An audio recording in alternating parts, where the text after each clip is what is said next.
اتنی اخلاص سے کیا کہ ڈائریکٹ اللہ کی بارگاہ میں قبول ہوا تقریباً یہ خواب میں آ ایک شاعر اتنی اخلاص سے بیٹھا اور جو آیت اللہ فراشی نجفی ہے یہ ان میں ہی اتنا اخلاص تھا کہ انہوں اخلاص خواب اخلاص سے دیکھا، یہ تو نہیں ہو سکتا. میں یہ نہیں کہہ رہا ان میں اتنا اخلاص تھا کہ اللہ نے ان کو پہلے ہی اعلان کر دیا کہ وہ یہ چیز مطلب لکھنے سے نہیں، وہ تو خواب میں آیت اللہ کا کیا کمال ہے؟ شاعر کا کمال ہے، شاعر کا کمال ہے، خلوص سے لکھا شاعر کے لیے نہیں، وہ تو آپ نے بات کہہ دی کہ شاعر نے اتنے خلوص سے لکھا، وہ تو بات سمجھ میں آ گئی کہ ڈائریکٹ چلے آپ کی بات کہ ڈائریکٹ وہاں تک پہنچ گئے، ٹھیک ہے. اور ان کے ذریعے اس کو جو ہے پیغام پہنچا ٹھیک ہے. تمہاری عبادت قبول ہوئی ہے. ٹھیک ہے چلے. اور یعنی اس میں جو ہم اپنے الفاظ میں ایک جملہ گئے وہ کہوں گا میں، لیکن پہلے آپ لوگ اپنے ذہن تھوڑا سا دوڑائیں. اللہ یہ چاہتا تھا کہ ان کی مدح جس نے کی ہے وہ پتہ چلے. ہاں علی کے فضائل پتہ چلے لوگوں کو ہاں کہ وہ کس ٹھیک ہے. وہ تو اسے پڑھنے والے کا ہو گیا، لیکن اس میں ہمیں کیا درس ملتا ہے؟ یہ تو اس نے شاعر میں علی کی محبت میں شعر لکھ دیے، سب کو پتہ چل گیا، اچھی بات ہے. اس میں ہمارے لیے کیا درس ہے؟ یعنی اس میں ہمارے لیے کیا درس ہے؟ یعنی جب ہم کوئی بھی شخص اتنا خلوص سے عمل کرے گا تو اللہ پلٹا کے اس کو دنیا میں اتنی سے زیادہ عزت دے گا. تقریباً وہ پہنچ گئی ہیں. مطلب اس کو ہم اپنے الفاظ میں دیکھیں، اس میں ہم اپنے الفاظ میں کہیں کہ اگر انسان خلوص سے لکھے تو پہلے آل محمد سنتے ہیں، پھر دنیا والے سنتے سبحان اللہ. اس کو اس طرح بیان کر. یہ اخلاص، یہ امیر المومنین. اور کیونکہ دیکھیں ولادت کا دن ہے تو اتفاق سے واقعہ بھی امیر المومنین کا تھا، یہ بھی امیر المومنین عطا کیا. اب دوسرا واقعہ بھی امیر المومنین کہ ایک عرب میں نجف اشرف کا واقعہ ہے، وہاں پر لوگ اپنی محبت سے لکھتے تھے. ایک غیر معروف شاعر، غیر معروف شاعر، جو شاعر جسے شاعری بھی شاید اتنی نہیں آتی تھی، اس نے 4 مصرے لکھے اور امیر المومنین کی زری میں ڈال دی. کیا کیا؟ 4 مصرے لکھ کر زری میں ڈال. 4 مصرے لکھے، کچھ روائی لکھی، لکھتے ہیں نا محبت. آج بھی ہم دیکھیں زری میں لوگ محبت میں کرتے ہیں تو کہ اظہار خیال جو ہم پیسوں سے کرتے تھے کہ مولا یہ زری مصرے ڈالنے کے بھائی عبادت قبول ہو جائے، نیت ہماری خلوص تھی کہ اس میں ایک اینٹ بھی اگر اس حرم میں اگر ہمارے پیسوں سے لگ جائے تو انسان خواہش ہوتی کہ اس لیے انسان وہاں دیتا ہے. تو اب اس زمانے میں تو شاعر تھا، اس کے بعد تو کچھ نہیں تھا. اس نے 4-5 مصرے 6 مصرے جو جتنا آتا تھا، معروف بھی نہیں تھا اتنا، لوگوں میں اتنی شہرت بھی نہیں تھی، اس نے لکھ کے ڈال دی. تو امیر المومنین نے کیا کیا اس کے جواب میں؟ قلدین، جو کیا کہتے ہیں قلدین کہتے ہیں نا، جو فانوس وہ گرا ایک نیچے، وہ گرا نیچے. اس نے کہا یہ مجھے علی نے تحفہ دیا. خادم کھڑا ہوا تھا، کہا نہیں بھائی یہ ڈھیلی ہو گئی تھی، یہ ڈھیلی ہو گئی تھی، اسے گر گئی. دوبارہ لگا کے دیکھ لو، دوبارہ پھر گر گئی، پھر تیسری مرتبہ لگائی، پھر گر گئی. اب یہ بھی فیصلہ نہیں کر پا رہے خادم کے، ماجرا کیا سارا، لگاتے ہیں گر جاتی ہے. اپنی کہتا ہوں زمانے کے مرجے کے پاس پہنچے. جب مرجے کو سارا قصہ سنا، اس نے کہا امیر المومنین نے اسے یہ تحفہ دیا. سبحان اللہ. اچھا اب یہ بات عرب میں مشہور ہو گئی. جیسے ابھی اگر آج ہمارے علاقے میں کوئی واقعہ اگر مشہور ہو جائے، ذریعے پہ کوئی چیز نورما ہو جائے تو ہر آدمی ہاں پہنچ جائے گا دیکھے گا. تو اچھا اس زمانے میں جو بڑے بڑے شاعر تھے وہ سب ایکٹیو ہو گئے کہ بھئی ایک شاعر تھا، اس کو تو کوئی جانتا بھی نہیں، نہ تو اسے کوئی نہ مصرع کہنا آتا ہے، نہ اس نے مصرے کے اندر کوئی اسے نہ قافیہ کا اسے پتہ ہے، نہ اسے کچھ بھی نہیں معلوم اسے. تو اس نے تو 4-5 مصرے کچھ لکھ دیا، علی نے اسے قلدین دے دی. واہ بھائی. اب بڑے بڑے عرب کے بڑے بڑے شاعر آئے، بڑے بڑے شاعر جنہوں نے بڑے بڑے دیوان امیر المومنین کی شان میں لکھے اور زری میں ڈال دی. قلدین تو کیا کہتے ہیں کہ ایک بلب بھی نہیں گرا ان کے لیے. اب وہ لکھ رہے ہیں قلدین کہتے ہیں نا، فانوس کہتے ہیں، فانوس تو کیا ایک بلب بھی نہیں گرا. اب بڑے بڑے شاعر دیوان لکھ رہے ہیں، آ رہے ہیں زری میں ڈالتے جا رہے ہیں. ایک شاعر کے خواب میں کہتے ہیں امیر المومنین آئے، بڑے شاعر کے خواب میں، بڑے خواب. امیر المومنین نے امیر المومنین سے شکوہ کیا، شکایت کی کہ مولا یہ بات تو کنفرم ہو گئی کہ آپ کو شاعری کا ذوق نہیں. کیوں؟ ارے مولا اس نے کیا 4 مصرے لکھ دیے، اس کو کیا آتا ہے؟ ہم ہیں شاعر عرب کے بڑے شاعر، ہمیں دیکھیے ہمیں لکھنا آتا ہے، فصاحت و بلاغت کے شعر ہم نے لکھے، بڑے بڑے دیوان لکھ کے ڈالے، آپ نے کچھ بھی نہیں دیا. اب سنیے علی کا جواب، یہ ہے جواب جو ہمارے موضوع سے مربوط ہے. امیر المومنین نے کیا کہا؟ امیر المومنین نے کہا کہ اس نے شعر میرے لیے لکھے تھے، تم شعر اور دیوان لکھ رہے ہو کل دین کے لیے لکھ رہے ہو، یہ فرق ہے دونوں میں. تم فانوس کے لیے لکھ رہے ہو، تمہارے لکھنے میں اور ان کے لکھنے میں یہ فرق ہے. دیکھیں وہ یہ چیزیں اخلاص سے لکھیں. جب بھی کام آپ اخلاص کے ساتھ انجام دیں گے وہ پائے تکمیل تک پہنچے گا. ہو سکتا ہے شاید دیر میں پہنچے لیکن پہنچے گا. اخلاص ضرور رنگ لاتا ہے، بس شرط ہے کہ انسان اخلاص ہونا چاہیے. تو دیکھیں کیا نصیحت کی پیغمبر اسلام، کس کو نصیحت کر رہے ہیں؟ امیر المومنین. کیا نصیحت کی؟ یا علی جب تم دیکھو لوگ کثرت عمل میں، لوگوں کو پاؤ کثرت عمل، جب لوگ مصروف ہو جائیں تو اخلاص کا نمونہ بن جاؤ. انسان اپنے آپ کو اخلاص کا نمونہ بن جائے. دیکھیں اخلاص سے کام انجام دے. ہو سکتا ہے مشکل ہو، پریکٹیکل طور پہ بہت سے کام ہو سکتا ہے شاید مشکل ہو، لیکن اس کا فائدہ ہے. اخلاص کے 2 مثالیں میں نے آپ کے سامنے دی، کئی مثالیں اور بھی ہیں لیکن 2 مثالیں کافی ہیں. کہ دیکھیں اخلاص سے اگر کام ہوگا تو دونوں واقعات امیر المومنین کے ہیں اور دونوں چیزیں امیر المومنین سے مربوط ہیں. کہ وہاں پر بھی امیر المومنین نے کیا کہا کہ اس نے کہ علی کے لیے لکھے تھے امیر المومنین کے اخلاص میں. تو شاید جب لکھتا ہے اخلاص کے ساتھ ہوگا تو پہلے آل محمد سنیں گے پھر لوگ سنیں گے. اور یہاں پر بھی یہ کہ اخلاص کے ساتھ تھا تو امیر المومنین اسے اسی دنیا میں اجر اس کا تحفہ یہ ہے اخلاص. اور آخری روایت کا ٹکڑا یہ ہے کہ پیغمبر کہتے ہیں یا علی جب تم دیکھو لوگوں کو کہ لوگوں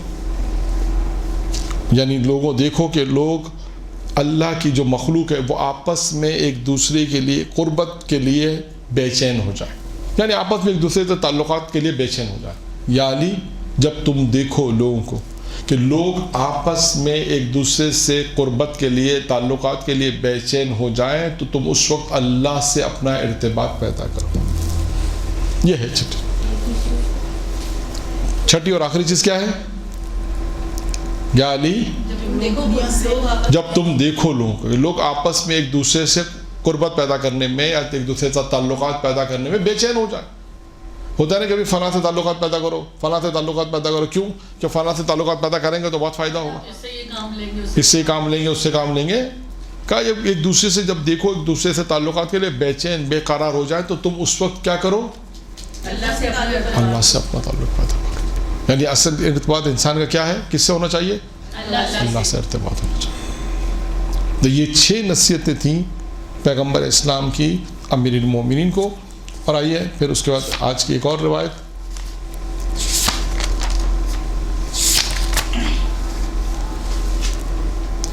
یہ روایت جو ہے یہ ہے یہ بھی 6 چیزوں سے مربوط ہے. یعنی کیا ہے اس میں؟ یہ بھی روایت امیر المومنین علیہ الصلوۃ والسلام نے ارشاد فرمایا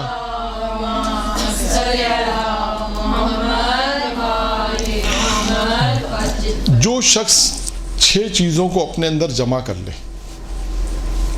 جو شخص 6 چیزوں کو اپنے اندر جمع کر لے تو جنت اس کی طلبگار ہوتی ہے اور دوزخ سے وہ آزاد ہو جائے گا. دوزخ سے بھاگے گا اور جنت اس کی طلبگار ہے. کیا کرے وہ؟ 6 چیزیں اپنے اندر اگر جمع کر لے تو کیا ہوگا؟ جنت کا حقدار. جنت کا حقدار نہیں، جنت اس کی طلبگار. فرق ہے دونوں میں. یعنی ابھی ایک روایت آئے گی، پہلے بھی ایک موضوع ہم نے توفیق ہوئی تھی پڑھنے کی، پہلے بھی ایک موضوع ہم نے پڑھا تھا وہ کون سے اعمال ہیں کہ جس کی بنا پر انسان جنت میں جاتا ہے. 14-15 عمل بیان کیے تھے، وہ کون سے عمل ہیں جس کی وجہ سے انسان جنت میں جاتا ہے. یہاں پر بھی ایک روایت ہو سکتا ہے آج بھی آئے گی ایک روایت. امیر المومنین فرماتے ہیں کہ 6 چیزوں کو اپنے اندر جمع کر لو. جو شخص بھی 6 چیزوں کو اپنے اندر جمع کرے گا وہ جنت اس کی طلبگار ہو جائے گی اور دوزخ سے آزاد ہو جائے گا. اب آئیے 6 چیزیں کیا ہیں؟ سب سے پہلی چیز کیا ہے؟ امیر فرماتے ہیں جو کوئی بھی اللہ کی معرفت حاصل کر لے، اللہ کی معرفت حاصل کر لے گا، اللہ کی معرفت حاصل کرے گا تو اس کی اطاعت کرے گا. اب دیکھیے اس میں 2 پہلو ہیں ان روایتوں میں. معرفت ہوگی دیتا. اچھا اب سوال ہے کہ معرفت کیسی ہونی چاہیے؟ یعنی معرفت کسے کہتے ہیں؟ ایک سوال یہ بھی ہے نا. آپ دیکھیں یہاں پہ معرفت یعنی بعض اوقات معرفت ہوتی ہے انسان اللہ کو پہچان لے. جیسے بعض روایتوں میں آئے کہ جو ہے کہ توحید میں جو بحث آتی ہے کہ اگر اللہ کو انسان نے کسی طرح بھی پہچان لیا اللہ ہے، دلیل وجود خدا پہ اس کو دلیل مل جائے تو وہ اس کے لیے کافی ہے. چھوٹی بھی دلیل مل جائے تب بھی کفایت کرتی کہ ہاں اللہ کا وجود ہے، یعنی یہی معرفت اس کے لیے کافی ہے، اس کو اللہ کی اطاعت کرے. یعنی بہت سے ایسے لوگ ہیں جنہیں آج تک شاید ہو سکتا ہے جو اللہ کو نہیں مانتے، اس کی بہت سی وجوہات ہیں. اگر اللہ کی معرفت حاصل کر لے تو اس کی اطاعت کرے گا. اب یہاں معرفت کی میں ایک مثال آپ کو دے دوں. پہلی ایک مثال یہ ہے کہ جناب حضرت داؤد نے پروردگار عالم سے سوال کیا. اب دیکھیں یہاں پہ مراد معرفت کی کیا ہے. معرفت جو اللہ کی معرفت عطا کرے گا. معرفت مختلف جیسے ہو سکتی ہے. میں ایک مثال آپ کو دے رہا ہوں، ٹھیک ہے، تاکہ معرفت کا ایک پہلو یہ بھی ہے، یعنی یہ معرفت خدا کہ انسان اس طرح معرفت خدا کو حاصل کرے. یہ ایک مثال ہے. ممکن ہے آپ سوال کریں کہ معرفت سے کیا مراد ہے. دیکھیے میں نے عرض کیا توحید کی بحث میں ایک آ گیا کہ اس نے اطاعت یعنی خدا کے وجود پہ اسے دلیل مل گئی، یہی کافی ہے اس کے لیے، اور اس کے بعد اطاعت اللہ کی اطاعت کرے گا. یہاں پر بھی یہی ہے کہ وہ شخص جسے اللہ کی معرفت. اب معرفت سے کیا مراد ہے؟ آئیے جناب داؤد کا قصہ. جناب داؤد نے پروردگار سے ایک سوال کیا، کیا خداوندہ جنت میں میرا پڑوسی کون ہوگا؟ سنا ہوا قصہ آپ نے؟ کون سا قصہ ہے؟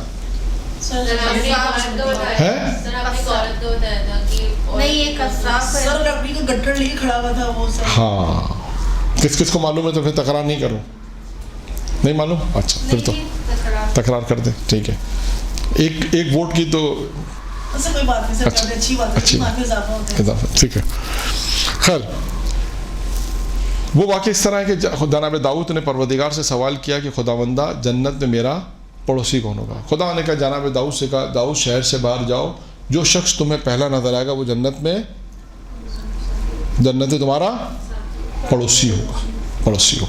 جناب داؤد نکلے شہر سے باہر، کیا دیکھا؟ جناب متا، جناب یونس کے والد جناب متا ہیں. کیا دیکھا انہوں نے؟ دیکھا کہ لکڑیاں انہوں نے اپنے سر پہ رکھی ہوئی ہیں. پھر اس کے بعد انہوں نے دیکھا کہ گاہک آیا، انہوں نے لکڑیاں اس کو فروخت کیں. فروخت کرنے کے بعد جو رقم اسے ملی وہ واپس آ رہے تھے. تو جناب داؤد نے ان سے کہا کہ میں آپ کا مہمان بننا چاہتا ہوں. کیوں مہمان بننا چاہتے تھے؟ اس لیے کہ یہ دیکھنا چاہتے تھے ان کا کون سا ایسا عمل ہے جس کی وجہ سے یہ جنت میں میرے پڑوسی ہیں، ان کا کیا عمل ہے، کیسے پتہ چلے گا. تو لہٰذا انہوں نے کہا کہ میں آپ کا مہمان بننا چاہتا ہوں. کہا آپ نبی خدا ہے، آئیے میرے گھر، اور لے کر آئے. اچھا جو رقم انہیں ملی تھی راستے میں انہوں نے گندم لیا اور گندم لے کے گئے.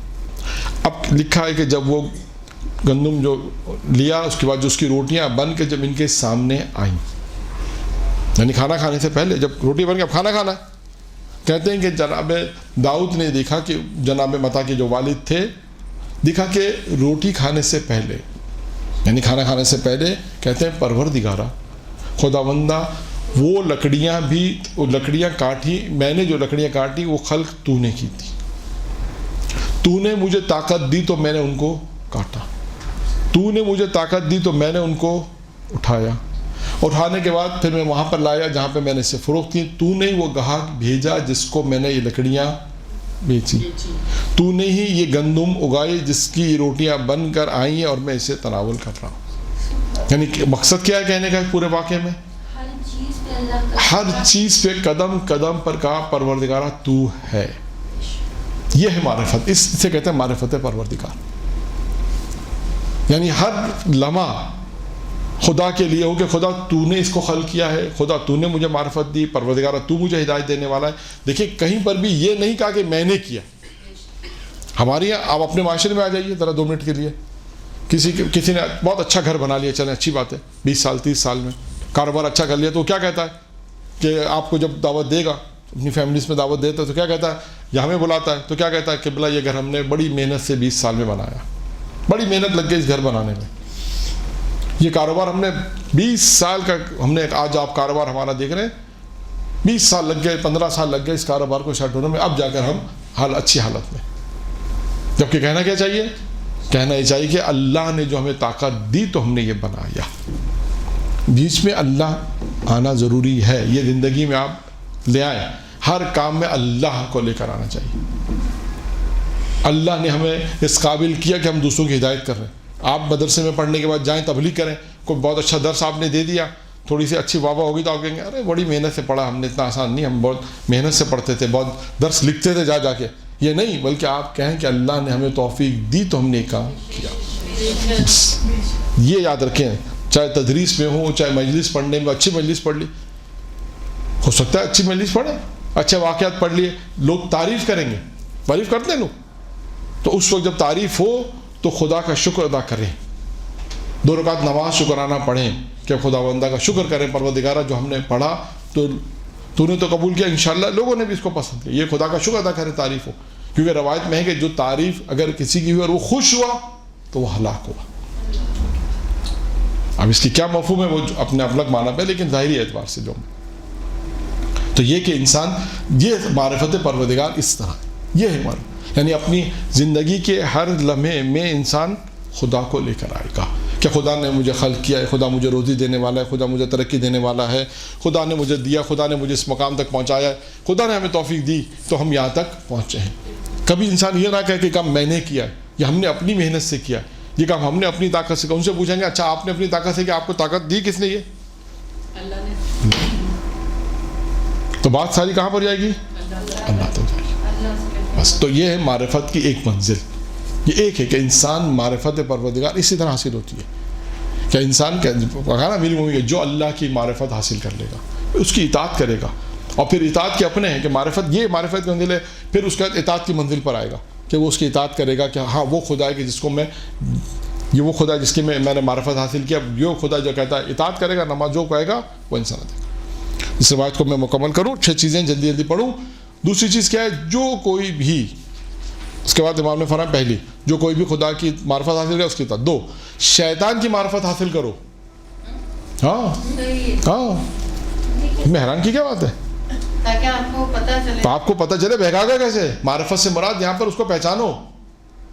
ہاں اگر آپ کو شیطان کیوں بہکاتا, بھی آپ کو بھی شیطان کیوں بہکاتا ہے, اس لیے کہ آپ کو اس کو گر نہیں معلوم. ہمارے استاد نے یہی کہا کہ شیطان ہمیں کیوں دھوکہ دے دیتا ہے, اس لیے کہ وہ اس کے چال ہمیں نہیں معلوم. تبھی تو روایت میں ہے کہ شیطان کو بھی پہچانو, شیطان کس طرح بہکاتا ہے اس کو پہچاننا ہے. آپ میزان الحکمہ, کتاب کا نام ہے میزان الحکمہ, اس میں جو ہے جلد نمبر 5 یا 6 میں جائیں, وہ لفظ شین سے جو چیز ہے نا, جیسے حروف کتاب میں جائیں شیطان, آپ فہرست میں دیکھیں شیطان, پھر آپ اس کی روایتیں پڑھیں, آپ کو اس میں وہ ملے گا. خود شیطان نے جناب عیسیٰ سے گفتگو کی, جناب موسیٰ سے گفتگو کی, اور یہ ان کو بتایا کہ میں کیسے بہکاتا ہوں. جب پوچھا ان سے تو انہوں نے بیان کیا. تو لہٰذا آپ کو بھی, آپ سے مراد ہم سب کو بھی جو ہے وہ اپنے انسان کا سب سے بڑا دشمن کون ہے, شیطان. اسی کا آپ کو نہیں معلوم تو کیسے پتہ چلے گا. بہت دفعہ ایسا ہوتا ہے کہ انسان بہت اچھا کام کرنا چاہتا ہے, شیطان آتا ہے, شیطان آ کے بہکاتا ہے. یہ انسان کی معرفت حاصل ہونی چاہیے انسان کو, کیا نہیں یہ شیطان ہے, یہ شیطان ہے جو بہکا رہا ہے. آیت اللہ دستگاب نے اپنی کتاب میں ایک لطیفہ لکھا ہے. لطیفہ کہہ لیجیے, ایک واقعہ کہہ لیجیے کہ ایک مولانا صاحب یہ مجلس پڑھ رہے تھے کہ رائے خدا میں دو, نیک کام کرو. اگر تم نیک کام کرو گے تو شیطان ضرور بہکائے گا. کیا کہا, شیطان ضرور تمہیں بہکائے گا, شیطان آئے گا ضرور تمہارے راستے میں, ضرور آئے گا. یہ ایک شخص اپنے دوستوں کے ساتھ یہ بات سن رہا تھا کہ مولانا یہ نصیحت کر رہے ہیں. کہا میں چیک کرتا ہوں شیطان آتا ہے نہیں آتا. اب انہوں نے کہا ہے آئے گا, تو کیسے آئے گا. اپنے گھر آیا, اپنی بیوی سے کہا یہ رائے خدا میں دینا, یہ رائے خدا میں دینا, یہ رائے خدا میں دینا. تو اس کی بیوی نے کہا کہ سب کچھ آئے دیکھو تو ہمارا کیا ہوگا, چلو یہاں سے, کچھ بھی رائے خدا میں نہیں دینا. باہر آ گیا, اس کے دوستوں نے کہا کیا ہوا, شیطان کو دیکھا. تو کیا کہا اس نے کہا میں نے شیطان کو نہیں دیکھا, شیطان کی ماں کو ضرور دیکھا. شیطان تو نظر نہیں آیا مجھے, اس کی ماں ضرور نظر آ گئی مجھے. آیت اللہ دستغیب نے اپنی کتاب میں اس واقعے کو لکھا ہے. اور بھی کئی واقعات ایسے ہیں جس میں شیطان آپ کو بہکانے آئے گا, انسانی شکل میں آئے گا. یہ نہیں کہے گا کہ ہاں میں شیطان ہوں, میں بہکا رہا ہوں, اب آپ ہوشیار ہو جائیں. ایسا نہیں ہوگا. ہاں شیطان اس طریقے سے بہکاتا ہے کہ آپ کو پتہ بھی نہیں چلتا شیطان نے. تبھی کہا جاتا الرٹ رہا انسان. انسان کا جو سب سے بڑا دشمن ہے شیطان, اسی سے انسان غافل ہے. آپ دیکھیں اسی سے انسان غافل ہے. اور یہ ساری مثالیں آپ کو اپنی معاشرے میں ملیں گی شیطان کے بہکانے کی. شیطان کہاں بہکائے گا؟ دنیا میں بہکائے گا, اسی معاشرے میں جہاں ہم زندگی بسر کرتے ہیں وہیں بہکائے گا.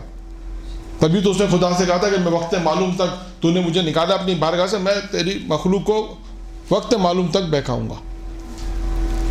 اور اس کے بعد اس نے یہ قرار بھی کیا, سورہ صاد کی آیت ہے نا قرآن کیا کہ جو مخلص بندے جنہیں اخلاص دیا گیا وہ میری بہکائی میں نہیں آئیں گے. سب کو اغوا کروں گا لیکن وہ جو اخلاص جنہیں دیا گیا وہ نہیں بہکا سکتے. اس کا مطلب سوچے کہ ابھی جو اخلاص کی بحث گزری ہے کتنا, یعنی شیطان جس پہ شکست کھائے وہ اخلاص ہی ہے. اس سے اندازہ کریں کہ شیطان چھوڑنے والا نہیں ہے, یعنی وہ اخلاص کے اوپر شکست کھا رہا ہے. اس کا مطلب وہ کام کتنا مشکل ہوگا, انسان کتنے لوگوں سے اپنے اس عمل کو بچائے گا کہ خالصتاً للہ, اللہ کے لیے کرے. اب جیسے وہ بہلول, اس کا بہلول کا واقعہ ہے, ہارون رشید نے مسجد بنوائی, مشہور واقعہ ہے نا, ہارون نے مسجد بنوائی تو بہلول نے کیا کہا, سنا ہے نہیں سنا آپ نے؟ مسجد کا واقعہ مشہور ہے کہ جب مسجد بن رہی تھی تو بن گئی تو ہارون نے کہا, بہلول نے کہا بادشاہ سے, ہارون سے کہا بھائی اس پہ میرے نام کی تختی لگا دو. بادشاہ نے کہا نہیں یہ نہیں ہو سکتا, تختی تو ہمارے نام کی لگے گی اس لیے کہ ہم نے مسجد بنائی ہے. اس نے کہا اللہ کے لیے بنائیں گے, کیا فرق پڑتا ہے, فرشتے تو غلطی نہیں کریں گے نا. کہا نہیں تختی تو ہمارے نام کی لگے گی. تو کیا ہے پھر انسان کا اخلاص, فرق کیا پڑتا ہے. اب یہ سب پریکٹیکلی زندگی میں بہت سے ایسے کام ہیں. آپ نے مدرسہ بنایا, بہت اچھا بنایا, بہت سا کام کیا, اب کوئی ایسی چیز آ جائے, اللہ جانتا ہے کہ آپ نے, بہت اوقات ہوتا ہے کہ انسان اس لیے نہیں دیتا کہ ہو سکتا ہے اس نظام کو خراب کر دے, بعض اوقات کسی اور وجہ سے. تو اخلاص بھی انسان کو چیک کرنا. اب دیکھیں یہاں پر کیا ہے, کون فرماتا, امیر فرماتا ہے شیطان کو پہچانو, شیطان کو پہچانو, اور جب اسے پہچان لیا تو پھر اس کی مخالفت کرو, وہاں اللہ کی معرفت حاصل کرو اور اس کی اطاعت کرو. یہاں پہ کیا کہا, جب شیطان کو پہچانو, اب خود سوچیں, مخالفت کرو. سب سے بڑا مسئلہ یہاں پر یہ کہ شیطان کو پہچانیں گے کیسے. یہ انسان کے اندر کوالٹی پیدا ہوتی ہے روایت پڑھ کے, ائمہ کی حدیث پڑھ کے, واقعات پڑھ کے. جب انسان فیلڈ میں آتا ہے, پریکٹیکل فیلڈ میں آتا ہے, تو اسے جب بہت اوقات اس کی سمجھ میں نہیں آتا کہ یہ شیطان مجھے کیسے بہکا رہا ہے, یہ خود ایک ایسے ایسے انسان میں مہارت پیدا ہوتی ہے. خیر آئیے ایک روایت میں آپ کے سامنے پیش کرتا ہوں جس میں پیغمبر اسلام نے یہ روایت, جس میں پیغمبر نے ارشاد فرمایا کہ یہ چیزیں ہیں جو میں اب بیان کرنا چاہ رہا ہوں, کہ یہ وہ چیزیں ہیں کہ انسان کو, تم شیطان کو شکست دے دو. پیغمبر سے بات ایک شخص آ کے کہتا ہے مجھے نصیحت کرے, وہ نصیحت کریں جو مجھے, وہ چیزیں جو مجھے جنت میں لے جائیں. کیا کرے,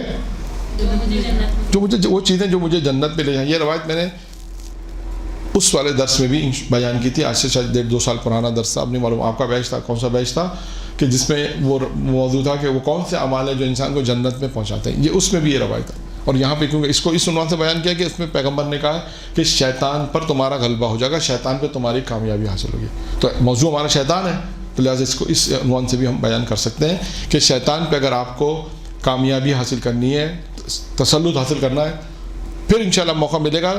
تو ایک اور روایت بھی جناب عیسیٰ کے زمانے کی, وہ 7 عمل ہیں, کہ وہ کون سے 7 عمل ہیں, کہ خود جناب جب عیسیٰ نے اس خاتون سے پوچھا تھا, ایک پورا واقعہ ہے اس میں, جب خاتون نے وہ 7 عمل بیان کیے تو اس وقت بھی جناب عیسیٰ نے یہ کہا تھا کہ یہ 7 عمل وہ ہیں کہ جس کے اندر یہ 7 عمل ہوں گے شیطان اسے نہیں کر سکتا, شیطان اس پہ اس کا شیطان پہ تسلط نہیں چلے گا. اب اس وقت ہمارا کیا کام ہے کہ ہم اپنے آپ کو ایسا رکھیں. اس کی مثال میں آپ کو دوں, خدا نہ خواستہ اگر آج کل اگر آگ لگنے سے محفوظ رکھنے کے لیے انسان اگر جو چیز پہنتا ہے, جیسے آگ, ہاں جو تو گولی لگنے کے لیے آگ کی بات ہو رہی ہے, آگ, اگر آگ لگنے کے لیے بہت سی چیزیں ایسی آتی ہیں, کچھ چیز پہنا جاتی ہے, جس سے آگ انسان کی جسم پہ نہیں رکھتی, سیف انسان. اسی طرح آپ کون سے ایسے عمل ہیں کہ جو شیطان کو بہکانے سے, کون سے ایسے عمل ہیں جس سے شیطان پہ ہم تسلط کے شیطان ہمیں نہیں بہکائے. نمبر 1, جب پیغمبر سے اس نے کہا اللہ کے رسول مجھے آپ یہ بیان کریں کہ وہ کون سے عمل ہے جو مجھے جنت میں پہنچا دیں, تو اس وقت اللہ کے رسول نے کہا نمبر 1, بھوکے کو کھانا کھلانا, پیاسے کو پانی پلانا. 2, نیکی کا حکم دینا, امر بالمعروف, نیکی کی طرف لوگوں کو ہدایت کرنا, نیکی کی دعوت دینا. 4 کیا ہے, برائی سے روکنا. پیغمبر نے کہا یہ 4 کام بہت مختصر بیان کی, بھوکے کو کھانا کھلانا, پیاسے کو پانی پلانا, نیکی کی طرف دعوت دینا اور برائی سے روکنا. پھر اللہ کے رسول نے کہا اگر ان 4 چیزوں کی طرف آپ نے ساتھ کہا تھا نہیں، وہ 7 والا تو ایک صرف ضمنی کہا تھا کہ وہ پھر کسی دن بیان کریں گے، وہ پھر کسی موقع پہ بیان کریں گے. وہ 7 کون سے عمل ہیں؟ وہ خاتون کی روایت ہے جناب عیسیٰ کے زمانے کی، کہ وہ کون سے 7 عمل ہیں کہ جس پر شیطان، اگر وہ اس کو جناب عیسیٰ نے کہا کہ وہ یہ 7 عمل ایسے ہیں جس پہ شیطان کا تسلط نہیں ہوگا. یہ 7 صفتیں اگر پیدا ہو جائیں اس میں، اب یہ روایت الگ ہے جس میں پیغمبر کا شخص آ کے کہتا ہے اللہ کے رسول مجھے ایسے عمل بتائیں کہ میں جنت میں جاؤں، تو اللہ کے رسول نے کہا بھوکے کو کھانا کھلاؤ، پیاسے کو پانی پلاؤ، اور اچھائی کی دعوت دو، برائی سے رکو. اس کے بعد پیغمبر نے کہا اگر ان چیزوں کی توان نہیں رکھتے، یعنی قدرت نہیں رکھتے ان کام کی، تو کہا کہ اپنی زبان کو کنٹرول رکھو، سوائے نیکی اور خیر کے کچھ بھی اس سے صادر نہیں ہونا چاہیے. کہ اگر ان 4 چیزوں کی توان نہیں رکھتے تو یہ اپنی زبان کو کنٹرول کرو، اپنی زبان کو قابو میں لاؤ، اور زبان کو قابو میں لاؤ اور سوائے اچھائی اور خیر کے اس سے کچھ چیز نکلنی نہیں چاہیے. پھر پیغمبر نے کہا کہ یہ 5 یعنی چیزیں، یعنی یہ وہ چیزیں ہیں کہ جو تمہیں میں نے بیان کی ہیں تو تم شیطان اسی صورت میں تم شیطان پر کامیابی حاصل کر سکتے ہو. یہ 5 چیزیں بیان کی جس پر انسان شیطان پہ تسلط حاصل کر سکتا ہے. ٹھیک ہے، کتنی چیزیں بیان ہو گئیں؟ نہیں، یہ تو 4-5 چیزیں ہے نا. ٹائم تو ہے نا، کتنا؟ 10 منٹ. ہاں تو 10 منٹ میں ہو جائے گی انشاءاللہ. ہاں مجھے بھی روایت مکمل کرنی ہے انشاءاللہ. تیسری چیز، جب حق کی معرفت حاصل کرو، حق کی معرفت حاصل کرو. جب معرفت حاصل ہو جائے اسے پہچان لو، اسے اپنا لو، اس کی پیروی کرو. حق کو پہچانو، یعنی یہاں پر کیا ہے؟ حق کی تلاش. جب تمہیں حق کی تلاش کرو، حق کو پہچانو حق کیا ہے، اور جب حق مل جائے تو پھر کیا کرو؟ اس کی پیروی کرو، اسے اپنا لو. اب دیکھیں خود یہ ایک موضوع کہ حق کیا ہے، اور اس میں بہت ساری چیزیں، لیکن میں صرف روایت کو مکمل کر رہا ہوں. تیسری چیز کیا ہو گئی؟ حق. ہاں یعنی حق کی تلاش، جستجو، یعنی حق کو تلاش کرو، جستجو کرو، حق کی معرفت حاصل کرو، حق کو پہچانو، اور جب حق مل جائے، حق کی پہچان ہو جائے کہ ہاں یہ حق ہے، تو پھر اس کی پیروی کرو، اسے قبول کر لو، اپنا لو. یہ ہے کہ حق انسان کہتا ہے نا حق کی تلاش میں رہے، حق کو پہچانے. بعض کتنے ایسے لوگ ہیں جو ابھی حق اور باطن کو نہیں سمجھ پاتے. خود آپ ائمہ علیہ السلام کی مثال میں دیکھیں، امام معصوم سامنے ہے، حق موجود ہے، لیکن امام کو نہیں پہچانا. خود امیر مومنین کے واقعات ہیں، دیگر ائمہ کے واقعات ہیں. پھر اس کے بعد چوتھی چیز کیا کہی؟ باطن کو پہچانو. باطن کی بھی تمہیں معرفت ہونی چاہیے. باطل حق کے مقابلے میں کیا آتا؟ باطل کو پہچانو. جب پہچان لیا کہ یہ باطل ہے، یہ حق پر نہیں ہے، تو اس سے پرہیز کرو. دیکھیں یہ وہ چیزیں ہیں جو امیر المومنین فرماتے ہیں کہ وہ چیزیں ہیں کہ انسان کے اندر اگر صلاحیت پیدا ہو جائے، یہ چیزیں آ جائیں تو جنت طلبگار ہے. جنت یہ کہتی ہے کہ یہ شخص میرے اندر آئے، میں اس ایسے شخص کی طلبگار ہوں کہ جس میں یہ چیزیں پائی جائیں. نمبر 4 کیا ہے؟ باطل کو پہچانو. یعنی اس کی معرفت کا لفظ تو سب جگہ آ سکتا ہے. پہچانو، یہی معرفت حاصل کرو، تاکہ جب تمہیں اچھا باطل پتہ چل گیا یہ باطل ہے تو پھر کیا کرنا ہے؟ اس سے پرہیز کرو، اس سے دوری اختیار کرو. حق مل جائے تو اس کی پیروی کرنی ہے، حق کی تلاش کرو، جستجو کرو حق کی. جب حق مل جائے تو اس کی پیروی کرو، اسے حاصل کر لو. باطل کو بھی پہچانو، جب باطل پتہ چل جائے کہ یہ باطل ہے تو اس سے اپنے آپ کو پرہیز کرو، کنارہ اختیار کرو، دوری اختیار کرو، پرہیز کرو. اور 5ویں چیز کیا ہے؟ دنیا کو پہچانو. دنیا کو پہچانو، اس کی بھی معرفت حاصل کرو. کیوں اس کی معرفت حاصل کرنی ہے؟ جب اس کی پتہ چل جائے یہ دنیا ہے اور یہ اس کی معرفت حاصل ہو جائے تو پھر کیا کرنا ہے؟ اس سے دوری اختیار کرنی ہے. اس سے بھی دوری اختیار کرنی ہے. ابھی دیکھیں پچھلی گفتگو میں دنیا کے متعلق گفتگو آ گئی تھی، دنیا کے متعلق باتیں آ گئی تھی.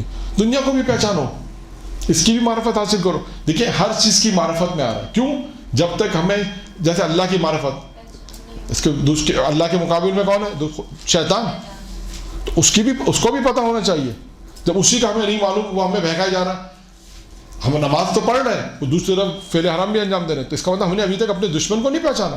ہم نے اللہ کو تو پہچان لیا، اللہ کی عبادت بھی کر رہے ہیں، کہتے ہیں خدا تیرے علاوہ کوئی شریک نہیں ہے، رسول کے علاوہ رسول کی رسالت کو مانتے ہیں، علی کی ولایت کو بھی مان رہے ہیں، لیکن اگر گناہ کر رہے ہیں اس کا مطلب یہ بھی تھا ہم نے شیطان کو نہیں پہچانا. اگر اس کو پہچان لیتے تو اس کی مخالفت کریں. اس کی مخالفت نہ ہونا اس بات کی دلیل ہے کہ ہم نے ابھی تک اس کو نہیں پہچانا. ابھی ہم گناہوں میں اگر ہیں اس کا مطلب یہ بھی شیطان ہمارے ساتھ ساتھ چل رہا ہے. دیکھیں شیطان, ایک جملہ درمیان میں بیان کر دوں, جناب زکریا کا غالباً واقعہ ہے.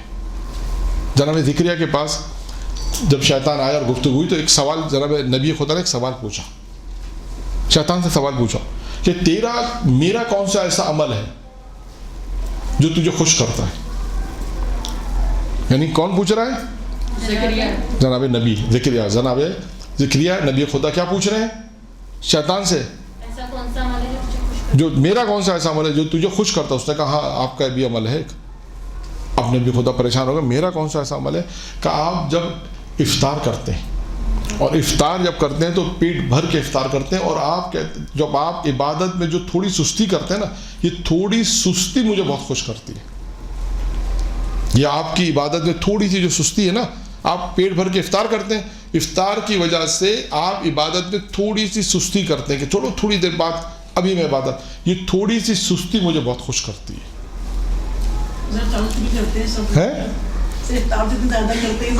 نماز پڑھنے کی نعمت نہیں ہوتی. تبھی کبھی کہا جاتا ہے کہ نماز اذان ہو جائے تو پڑھ لے, اس کے بعد افطار کر لے. خیر بہرحال اس کے اپنے وہ ہے. اب جناب زکریا کو تعجب تو ہوا کہ میرا یہ عمل, تو اس کے بعد جناب زکریا نے ایک عہد کیا, کھانا تو کھاؤں گا ایسا نہیں. ہاں کہا آج کے بعد سے زکریا یہ عہد کرتا ہے کہ میں پیٹ بھر کے کھانا کھاؤں. شیطان کہتا ہے میں بھی ایک بات کا عہد کرتا ہوں. تو اس سے پوچھا کہ تو کیا عہد کرتا ہے؟ اس نے کہا میں اس بات کا عہد کرتا ہوں صحیح بات کسی کو نہیں بتاؤں گا. آج سے صحیح بات کسی کو نہیں بتاؤں گا. تو خیر بات کہاں تک پہنچی؟ دنیا. 5 چیزیں ہو گئی. دوسری چیز ہم یہاں سے چل رہے تھے, پہلی خدا کی معرفت, دوسرا شیطان, تیسرا کیا تھا حق کی معرفت حاصل کرو, چوتھا باطل کو پہچانو تو اس سے پرہیز کرو, چھٹا ہاں دنیا کی معرفت اور دنیا کو پہچانو. جب دنیا کو پہچان لو کہ دنیا یعنی دھوکہ دینے والی ہے, جب یہ پہچان, دنیا کا پہچاننے سے کیا مراد ہے کہ یہ دھوکہ دینے والی ہے. یعنی انسان کو یہ بھی پتہ ہونا چاہیے. جیسے ہم اپنی زندگی میں ایک مثال دوں, آپ کو نہیں کہتے اپنے دوست کی پہچان نہ کرو. بڑے بزرگ کہتے ہیں نا کہ بھائی آپ کس کے ساتھ اٹھ رہے بیٹھ رہے ہیں, آپ کو اپنے دوست کی پہچان ہونی چاہیے. اسی طرح کہتے ہیں اپنے دشمن کی بھی پہچان رکھو, کون خدا نخواستہ تمہیں نقصان پہنچا سکتا. اسی طرح یہاں پر بھی ہے کہ دنیا کی پہچان, دنیا کی معرفت سے کیا مراد ہے؟ دنیا کی پہچانو اس کو, یہ تمہیں دھوکہ دینے والی ہے. ایسا تو نہیں ہم دنیا میں آرام سے اس کے ساتھ جو دنیا کر رہی ہے ہم بھی کر رہے ہیں جیسے لوگ کر رہے ہیں. اب دنیا سے مراد دنیا کیسے دھوکہ دے گی؟ دنیا تو آپ کو آگے دھوکہ نہیں دے گی. یعنی دنیا سے مراد یہ لوگ, یہ معاشرہ, یہ سماج, یہ ساری چیزیں, یہ مال دولت شہرت, یہ کیسے آپ کو دھوکہ دے گی؟ یہ دنیا سے مراد یہ ساری چیزیں جو آپ کو دھوکے میں لے کر آئے گی. تو کہا اس کو پہچانو, اس کی معرفت حاصل کرو. پھر فرماتے ہیں یہ دنیا کو پہچان لو. جب دنیا کو پہچان لو, اس کی معرفت حاصل کرو, جب پتہ چل جائے کہ ہاں یہ دنیا ہے, اب ہم نے سمجھ لیا کہ دنیا ہے, تو پھر کیا کرو, اس سے دوری اختیار کرو. ایسا نہ ہو کہ ہم جو دنیا کے اندر رہ تو رہیں, اس کی بھی شہرت میں, اس کی جو خوبصورت چیزیں ہیں جو دنیا کے اندر جو کہا جاتا ہے, جو سبھی امیر پیغمبر اسلام نے دیکھا نا, کہا نا امیر ملک کی دنیا کی زیب و زینت میں مت پڑو علی. جب تم دیکھو لوگ دنیا کی زیب و زینت مشغول ہو جائیں, تم آخرت کی زیب و زینت میں لگ جاؤ. اسی طرح یہاں پر دنیا کو پہچانو. اس کی وجہ یہ ہے کہ اس کو پہچاننے کی وجہ تمہیں یہ دھوکہ نہ دے دے. آج ہماری وجہ یہی ہے گناہ کرنے کی.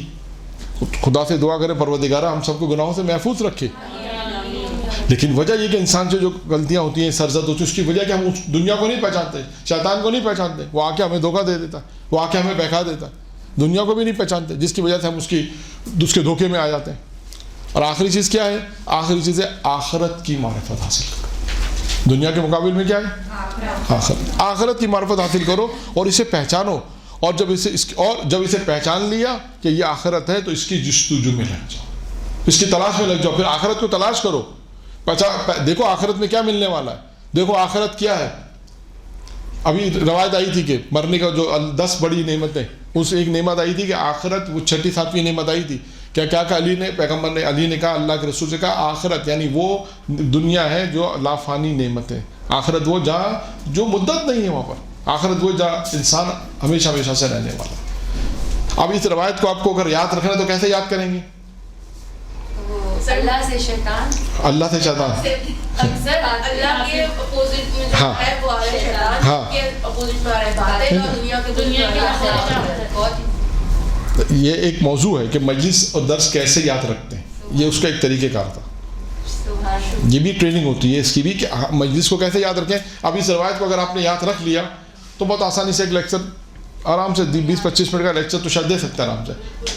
کیا اللہ کی معرفت، اب آپ اللہ کی معرفت میں، اب جیسے اللہ کی معرفت ہے کہ فوراً جناب داؤد کا واقعہ اور بھی واقعات مسلم معرفت خدا سے فوراً وہاں کلک کرے گا تو آپ کو وہ چیزیں یاد آئیں گی. اسی طرح شیطان کی معرفت، پھر وہ روایت جو پیغمبر نے بیان کی اور بھی دوسری روایتیں. یعنی درس کو یاد رکھنے کا بھی ایک طریقہ کار ہے. شیطان کا شیطان کے واقعے پہ آیت اللہ مراشد نجفی کا واقعہ ضروری ہے. کیوں اپنی بیوی کے پاس گیا، اس سے کہا ماہی خدا میں دو. نہیں، وہ آیت اللہ دست غیب کا کتاب ہے. آیت اللہ دست غیب، مرش نجفی نہیں. مرش نجفی کا تو اخلاص کا واقعہ تھا. آپ سارے واقعات کو آگے پیچھے مت کریں. آیت اللہ مرش، آپ دیکھیں نا، اب آیت اللہ مرش نجفی کو یوں یاد رکھیں. اچھا، وہ اس کو یوں یاد رکھیں کہ حرم میں 70 سال نماز پڑھا.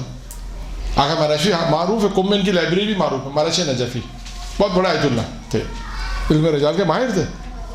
اچھا ٹھیک ہے، ہماری بات پھر یہاں پہ مکمل ہو گئی. یہ 6 چیزیں امیر المومنین نے ارشاد فرمائی کہ 6 چیزوں کی معرفت حاصل کرو. تو یہ 6 چیزوں معرفت حاصل کرے گا، دنیا اس کی، دنیا نہیں آخرت اس کی جو ہے وہ طلبگار ہوگی. جنت آخرت، جنت طلبگار ہوگی، بیدار ہو جائے. تو یہ 6 چیزیں آخر میں ہم نے امیر المومنین السلام کی بیان کی. اس کے بعد میرا خیال ہے وقت بھی ہمارا ختم ہو گیا ہے. درود پڑھ دیں محمد و آل محمد.